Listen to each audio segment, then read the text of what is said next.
নতুন সম্ভাবনার দুয়ার খোলায় আনন্দিত সিলেটবাসী। গতকাল রবিবার ২৭ এপ্রিল সিলেট থেকে সন্ধ্যা ৭:৪৫ স্পেনের উদ্দেশ্যে ছেড়ে যায় কার্গো ফ্লাইট, যার ফলে সিলেটবাসীর বহুদিনের স্বপ্ন বাস্তবায়ন হয়েছে। খুলেছে নতুন সম্ভাবনার দুয়ার। অন্তর্বর্তীকালীন সরকারের প্রচেষ্টায় এমন সফলতায় প্রবাসী থেকে শুরু করে দেশের বিভিন্ন শ্রেণী পেশার মানুষ আনন্দিত। সেই তালিকা থেকে বাদ যাননি রাজনীতিবিদরা। প্রথমবারের মতো ৬০ টন গার্মেন্টস পণ্য নিয়ে কার্গো বিমানের এ ফ্লাইট স্পেনের উদ্দেশ্যে উড়াল দেয়। রাত ৮:১৮টায় কার্গো ফ্লাইটের আনুষ্ঠানিক উদ্বোধন করেন বাণিজ্য এবং বেসামরিক বিমান পরিবহন ও পর্যটন উপদেষ্টা শেখ বশিরউদ্দিন। বিমানবন্দর সূত্রে জানা যায়, সিলেট থেকে সরাসরি কার্গো ফ্লাইট চালু করতে ইতিমধ্যে কার্গো কমপ্লেক্স ও টার্মিনাল নির্মাণ করা হয়। একই সঙ্গে দক্ষ জনবল ও অত্যাধুনিক নিরাপত্তা যন্ত্রপাতি সংস্থাপন করা হয়েছে।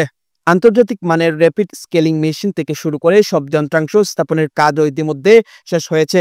এই মেশিনটি শুধু সিলেট ও ঢাকা বিমানবন্দর রয়েছে। জনবল নিয়োগ ও সংশ্লিষ্টদের প্রশিক্ষণ শেষ করা হয়েছে। এছাড়া প্রথম ফ্লাইটে বিমানে মালামাল তোলার জন্য ঢাকা থেকে যেসব জনবল আসবে তাদের অনুমতি সহ বিমান সংশ্লিষ্ট সকল জনবলের অনুমতির কাজ শেষ হয়েছে।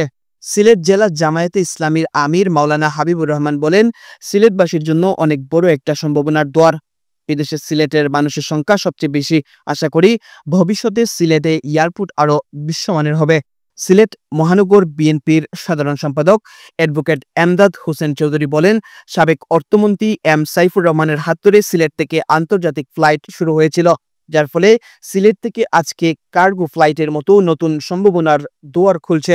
সিলেট থেকে যে দেশগুলোতে পণ্য যাবে তারা সরাসরি সিলেটের পণ্য পাবেন। এটা আমাদের অনেক বড় অর্জন।